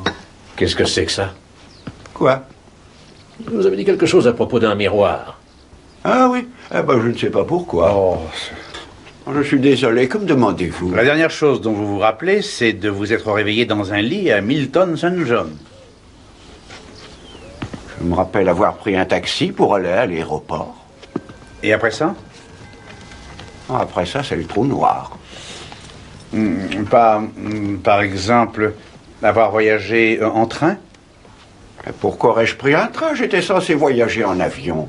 Une de vos soi-disant connaissances, une madame... Madame Pierce, elle chante dans la chorale de votre église, je crois.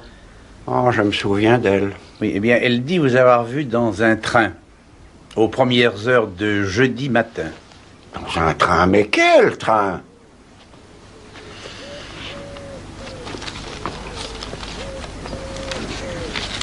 Le train postal irlandais.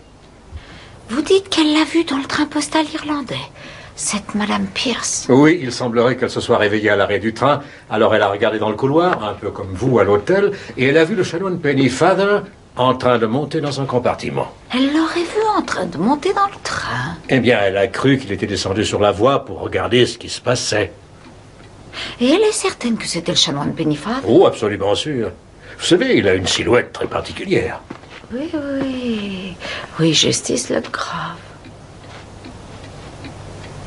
Ce n'est pas le nom de ce juge qui a été impliqué dans le cambriolage d'une banque de Londres. Vous avez une remarquable mémoire, Miss Marple.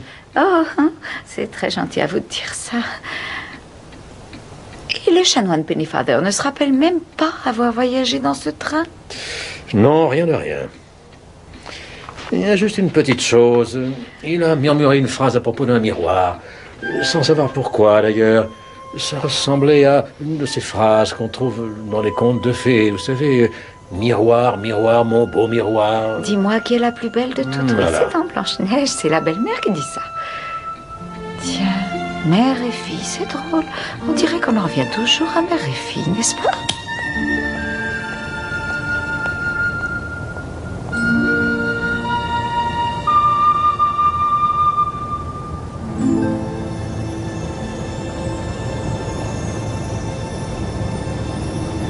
Cet homme qui fait la cour à Lady Sedgwick et à sa fille, à quoi ressemble-t-il?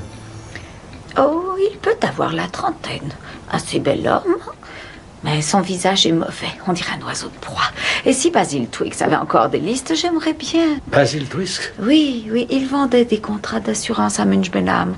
Mais hélas, il ne vendait pas que cela. Il pilotait aussi une voiture de course. Est-ce que cet homme pilote une voiture de course? Oui, une Jaguar rouge. Je l'ai vue dans le parc l'autre jour. Et vous rappelez-vous le numéro par hasard? FAN 2266. Vous êtes sûr? Sûre et certaine, parce que ça m'a fait penser à ma cousine Fanny qui bégayait. 2266. Ah, oui. J'ai aussi vu cette voiture près d'ici. Je l'ai vue très tôt ce matin. Vraiment? Croyez-vous qu'il y ait un rapport quelconque avec ces agressions? Et vous, Miss Marple? Je crois que tout est lié avec l'hôtel Bertram. C'est plutôt ça. Oh, je suis si inquiète pour cette pauvre jeune fille. Il m'arrive souvent d'avoir de sombres pressentiments. Vous voyez, inspecteur, dans le cas de Basil Twix, il y a eu une mort.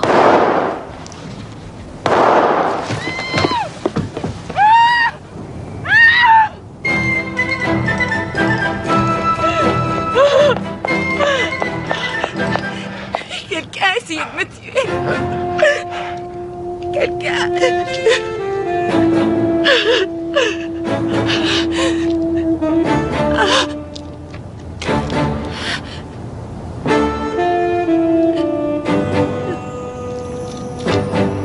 Oh Dieu.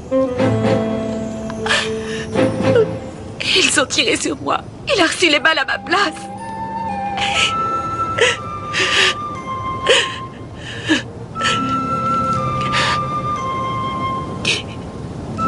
Il est gravement touché. Il est mort, mademoiselle. Qu'est-ce qui s'est passé? J'ai entendu des coups de feu. Non, ce n'est rien, voyons, Lady Sedgwick. Juste une voiture passant trop vite dans la rue. Elvira! Oh, maman! Qu'est-ce qui s'est passé? Quelqu'un a essayé de tuer votre fille. Pas possible. Je me dirigeais vers l'hôtel. Et soudain, il y a eu un coup de feu. Une balle a frôlé ma joue. Et alors, il est arrivé en courant dans la rue. Le portier, vous voyez, il s'est mis devant moi. Et il y a eu un autre coup de feu. Et il est mort, maman. My Gorman. Vous avez vu celui qui tirait, mademoiselle? Non. Il est passé devant moi en courant et avec le brouillard. Il a dû se cacher dans les environs.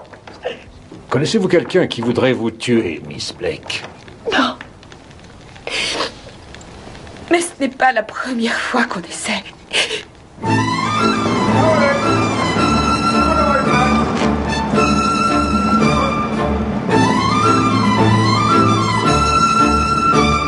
Monsieur!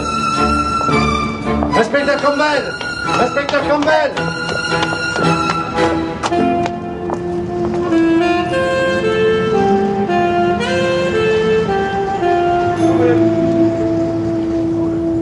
L'autre jour, quelque chose s'est passé également.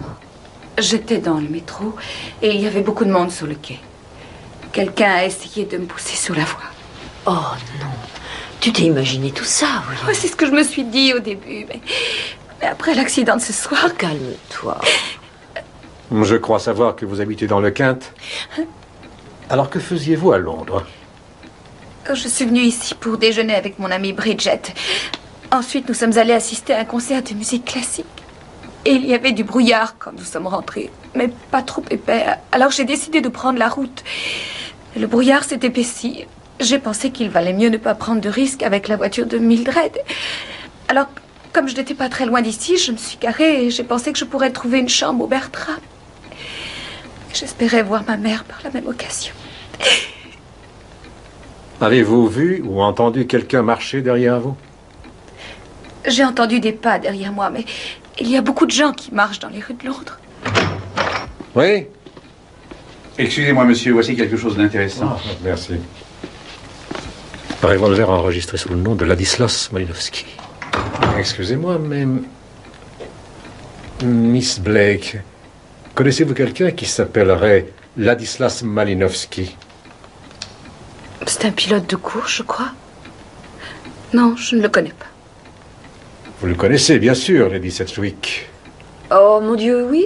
Nous sommes amis depuis fort longtemps. Pourquoi? Je vois. Alors j'aurais emmené ce pauvre chanoine qui perd l'esprit de l'hôtel Bertram jusqu'à Belhampton et tous les deux, nous aurions arrêté pour le dévaliser le train postal irlandais. Un petit train s'en va dans la montagne. Supposez que je vous dise qu'une voiture de sport rouge semblable à la vôtre a été repérée à quelques centaines de mètres de Belhampton juste avant l'agression. Est-ce qu'elle avait le même numéro que la mienne? Un petit train s'en va le bon matin. Les numéros de plaque, ça se change. Il faudra me trouver autre chose, cher inspecteur. Il s'en va à travers la campagne. Plein d'entrain. Possédez-vous un revolver, monsieur Malinowski? Certainement. J'ai bien un revolver et un pistolet automatique. Et pour chacun d'eux, j'ai un permis en règle. Et où sont ces armes en ce moment? Le pistolet est dans ma voiture et le revolver dans un tiroir de mon appartement. Vous avez raison en ce qui concerne le revolver, mais... Vous voyez ça?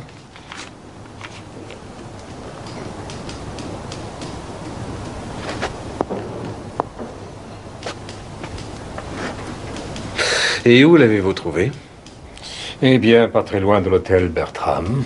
Quelqu'un l'a utilisé hier soir pour tirer sur Michael Gorman, le portier de l'hôtel. C'est cela.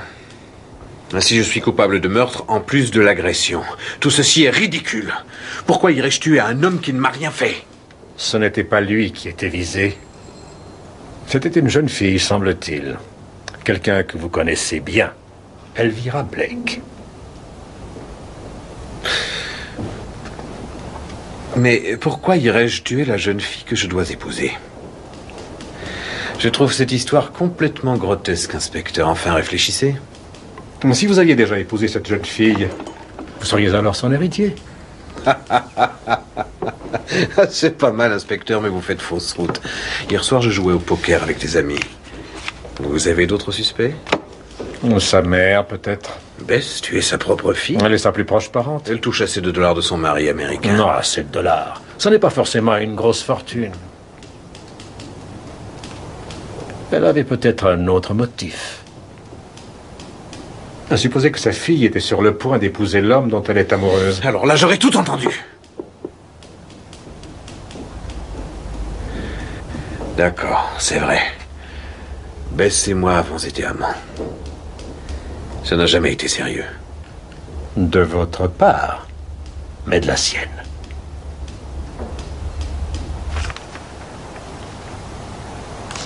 Est-ce que c'est drôle? Ces femmes avec leurs chapeaux ridicules. Franchement, je trouve ça détestable. Pourquoi leur as-tu dit que tu ne connaissais pas Ladislas?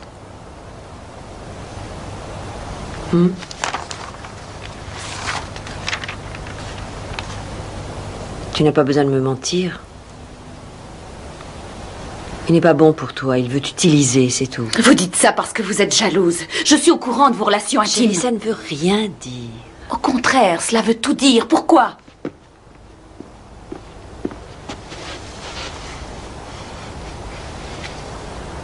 Je sais très bien ce que tu éprouves.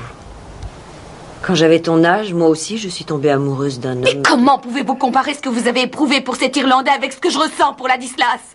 Vous ne savez pas ce que c'est que d'aimer quelqu'un.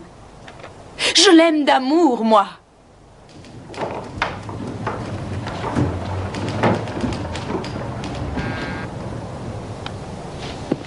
Oh, chanoine Pennyfather, Dieu soit loué, vous êtes revenu. J'espère que vous vous sentez bien. Oui, ça va, merci. Je suis venu pour prendre... Qu'est-ce que c'était déjà? Ah oui, mes bagages. Avant que vous ne partiez, je me demande si vous accepteriez de faire une petite expérience.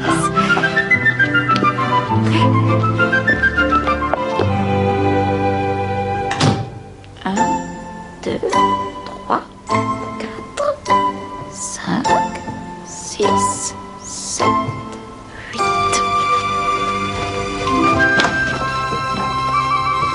Oh, merci mille fois, cela suffit amplement. Alors, ça vous a suffi? Ce n'est pas vous que j'ai vu cette nuit-là. Non, il vous ressemblait, mais il marchait différemment. Et je crois qu'il s'agissait d'un homme plus jeune. Vous voulez dire que je ne suis pas revenu ici? Oh, si vous êtes revenu, n'est pas la question. Vous avez dû monter jusqu'à votre chambre sans que personne ne vous voie. Et alors, que s'est-il passé? Vous ouvrez la porte de votre chambre. Et qu'est-ce que vous voyez? Oh, je suis désolé, c'est le trou noir complet. Quelque chose dans le miroir, peut-être. Le miroir. Le miroir. Oui, oui, c'est ça. Seulement... Il n'y a aucun miroir visible de la porte. Ma chambre est identique à celle que vous aviez. Ce que vous avez vu, c'était quelqu'un habillé comme vous et qui vous ressemblait. Oui, mais oui, je me souviens maintenant, je ne comprenais pas. Et ensuite... Et ensuite, quelqu'un vous a frappé sur la tête. Et le faux chanoine Pennyfather, votre double, vous a emmené en voiture et déposé sur la route de Bedhampton. Et vous dites que le couple qu'il a trouvé sur la route faisait partie de l'organisation. Non, je n'ai aucun doute là-dessus. Ils ont établi tout un réseau de contacts à travers tout le pays. Vraiment? Vous savez, je suis désolée de vous avoir induit en erreur, inspecteur. Mais j'aurais dû reconnaître que ce n'était pas le chanoine Pennyfather. C'était parfaitement naturel de vous tromper, et c'est ce qui fait leur force. D'ailleurs, il y a d'abord eu Justice Ludgrove, mais aussi un amiral, un archevêque, enfin des personnalités remarquables, qui toutes étaient utilisées comme couverture. Et pendant que nos recherches tournaient en rond, l'imposteur, lui, retrouvait son apparence. Eh bien, je vous remercie beaucoup d'être venu, Miss Marple. Vous savez, je trouve que c'est une manière très compliquée de faire les choses. À mon avis, la personne qui tire les ficelles doit avoir un caractère compliqué. Savez-vous de qui il s'agit? Oui, ça a été long. J'aimerais seulement savoir qui a tué Michael Gorman. Ainsi, je pourrais mettre un terme à cette affaire qui n'a que trop duré. Eh bien, si je pouvais faire une suggestion, monsieur l'inspecteur. Oh, bien sûr, je pourrais ne pas être sur la bonne voie à nouveau. Oh, j'en doute fort, Miss Marple. Mais je crois que vous trouverez la réponse définitive dans un village qui s'appelle Ballygolan.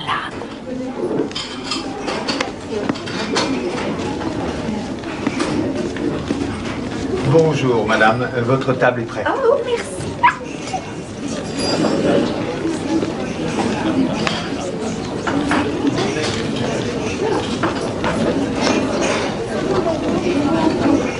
Oui, merci.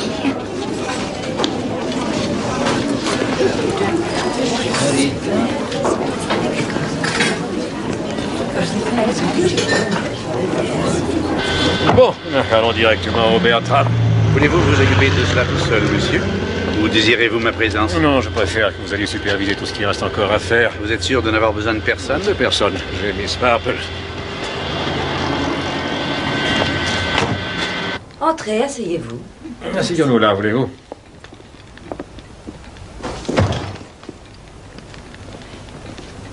Voulez-vous que j'aille chercher Elvira? C'est à vous que je veux parler, Lady Sedgwick. Avez-vous des nouvelles de l'homme qui a tiré sur ma fille? Je vous en prie. Pas exactement des nouvelles. Dites-moi, Lady Sedgwick, à quel point la mort de Gorman vous a-t-elle touché? Enfin, quelle question. J'ai été terriblement triste parce que je connaissais ce pauvre homme de vue, mais je me suis surtout inquiétée. Et c'est tout? Quoi? Je crois que vous le connaissiez mieux que cela. Il était votre mari, n'est-ce pas? Ah, mon Dieu. Votre police n'est pas aussi lente d'esprit qu'elle en a l'air, inspecteur. C'est exact, nous avons été mariés. Mais je ne l'avais pas revu depuis plus de 30 ans. Il n'était palefrenier chez mes parents à cette époque. Je me suis enfuie avec lui, je devais avoir 15 ou 16 ans. Les premières 24 heures ont hélas suffi à me faire perdre mes illusions. Heureusement, ma famille m'a retrouvée à temps et a payé, et puis il a disparu. Mais vous ne leur avez pas dit que vous l'aviez épousé? Non, je n'ai rien dit. Alors, quand vous avez épousé Lord Coniston, vous êtes devenu bigame? Et aussi quand j'ai épousé Ridgway Baker et Johnny Sedgwick. Bigame, trigame, quelle différence? Un scotch? Oh, non, merci. N'avez-vous jamais pensé à demander le divorce? Pourquoi faire, franchement? Et un jour, Gorman est réapparu et a essayé de vous faire chanter? C'est une pure supposition que vous faites là, inspecteur. Oh non. Nous le savons de sources très sûres. Comment le savez-vous, je vous le demande? Les fauteuils de cet hôtel ont des dossiers très hauts, vous avez remarqué? Vous avez écouté les conversations? Naturellement, c'est un lieu public. Elle n'était pas la seule personne à avoir entendu ce que vous disiez. Ça n'est pas Célina. Hésite, tout Londres serait déjà au courant. Non, Lady Sedgwick, c'est votre fille. Oh mon Dieu, qu'est-ce qu'elle a pu penser? Elle a réfléchi très sérieusement, comme nous d'ailleurs. Assez pour se rendre en Irlande et rechercher la vérité. Il faut que j'aille immédiatement lui expliquer. Oh, vous pouvez la rassurer en lui disant que ce n'est pas elle qu'on voulait tuer. Car elle croit le contraire. Et c'est ce que le meurtrier a voulu faire croire. En réalité, il a tiré un coup de feu en prenant bien soin de ne pas blesser votre fille. Elle se met à crier. Gorman se précipite vers elle. Et alors le meurtrier tire sur la personne qu'il a toujours voulu tuer. Michael Gorman.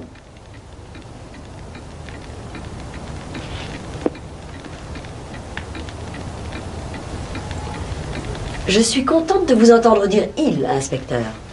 Pendant un instant, j'ai cru que vous alliez m'accuser. Oh, il y a beaucoup de monde, à part vous, qui aurait des motifs suffisants pour le tuer. Après tout, l'hôtel Bertram est le paradis des maîtres chanteurs, n'est-ce pas? L'hôtel Bertram? C'est le quartier général d'une des organisations criminelles les plus solides qui ait existé. Ce cher vieux Bertram, mais c'est l'endroit le plus respectable que je connaisse à Londres. Beaucoup d'argent, de temps et d'intelligence ont été dépensés. Et tout cela pour arriver à ce but. Un remarquable acteur dirige le spectacle en la personne d'Henry. Mais Henry, c'est le Bertram, Un voyons. frère digne d'admiration, lui aussi. Et sans parler de Miss Gorringe et de Rose Shelton et de tous ces voyageurs étrangers avec leurs bagages si luxueux. Quand ils repartaient, ils avaient dans leurs bagages plein d'argent volé. Tenez, par exemple, les cabottes qui étaient descendues Quoi, ici. ces horribles Américaines? Ne me dites pas que ce sont des voleurs à Londres. Ils sont partis avec 300 000 livres habilement dissimulés dans leurs belles valises. Oh, mais bien sûr. Et qui provenaient du hold-up du train postal irlandais. Une affaire dans laquelle votre cher ami Ladislas Malinowski était fourré jusqu'au cou. Ladislas? Que Michael Gorman devait bien connaître. Et que vous connaissez vous aussi, Lady Sedgwick. Ah oui, pourquoi donc, s'il vous plaît? Parce que vous êtes le cerveau de toute l'affaire. Moi? Une criminelle de cette envergure? Et pourquoi pas? Vous avez essayé presque tout. Oh, ce n'était pas l'argent qui vous attirait, à mon avis. Non, c'était un certain plaisir. Le défi. Où allez-vous? Je vais appeler mon avocat. Oui, c'est une bonne idée. Oh, quelle importance, après tout. Oui, je dirige cette organisation. Et j'ai savouré chaque instant de cette existence, je peux vous l'assurer. C'était si amusant de voler l'argent des banques, des postes ou des soi-disant wagons de sécurité. Mais non, ce n'est pas Ladislas qui a tiré sur Michael Gorman, c'est moi qui ai tiré. Je l'avais averti que je le tuerais s'il me faisait chanter. Vous m'avez entendu, Miss Marple? Vous vous rappelez ce jour-là? Oui. Et c'est ce que j'ai fait. Juste comme vous l'avez dit tout à l'heure. J'avais passé la journée précédente avec Ladislas et je lui ai dérobé son pistolet dans la voiture. Si vous saviez comme c'était facile. Rappelez-vous, Miss Marple, vous êtes témoin de ce que j'ai avoué. C'est moi qui ai tué Michael Gorman. Et maintenant, attrapez-moi si vous le pouvez.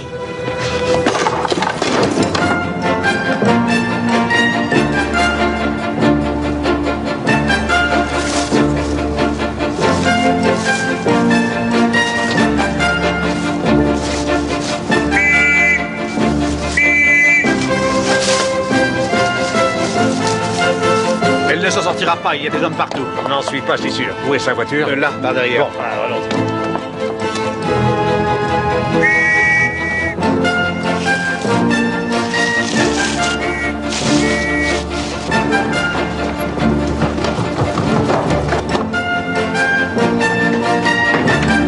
Elle est sur le toit!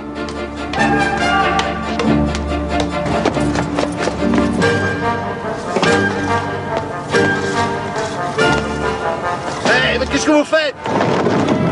Ah!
Elle nous a raconté son histoire avant de mourir. Vous l'avez entendu, Miss Marple. Elle a confessé le meurtre de Gorman.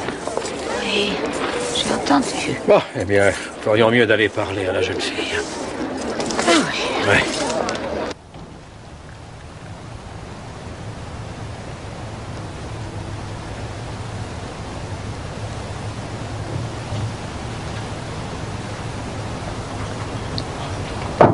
Entrez.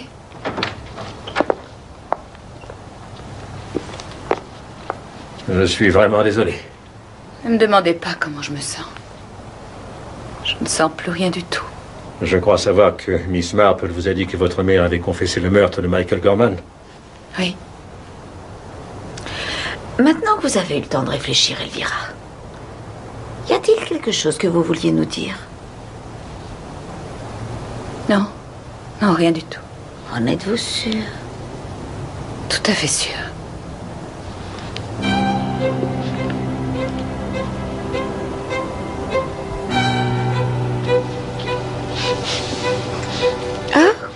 Quel joli petit coussin. J'en avais un semblable lorsque j'avais votre âge. J'y gardais mon journal intime. Non! Un journal dans lequel j'écrivais tout ce que je faisais. Êtes-vous sûr qu'il n'y a rien d'autre que vous vouliez dire à l'inspecteur? Espèce de vieille sorcière! D'accord, Dites-moi, et pourquoi n'aurait-elle pas pu être la vraie coupable? Elle aurait au moins fait ça pour moi. Je la détestais. Je la détestais.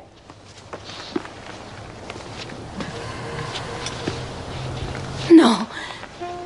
Je vous en prie. Sinon, il ne voudra plus de moi. Et il m'aime vraiment. Je sais qu'il m'aime.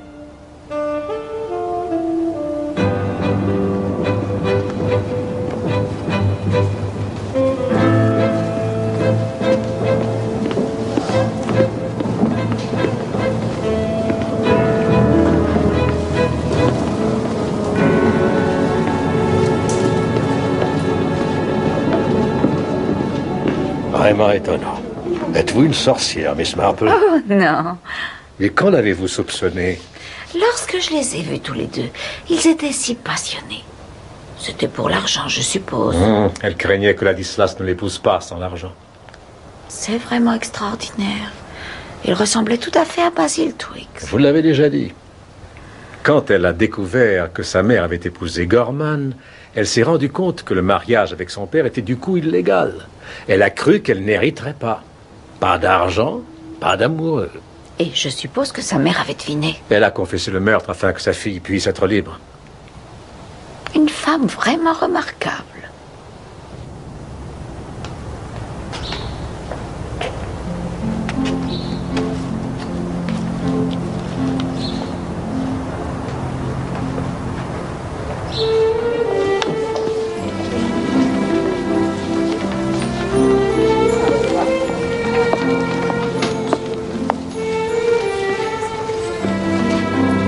Pauvre tel Bertram. C'est toujours triste lorsqu'une œuvre d'art doit être détruite. C'est comme quand vous avez trop de mauvaises herbes dans un jardin potager. Il n'y a rien d'autre à faire que de piocher pour les déterrer.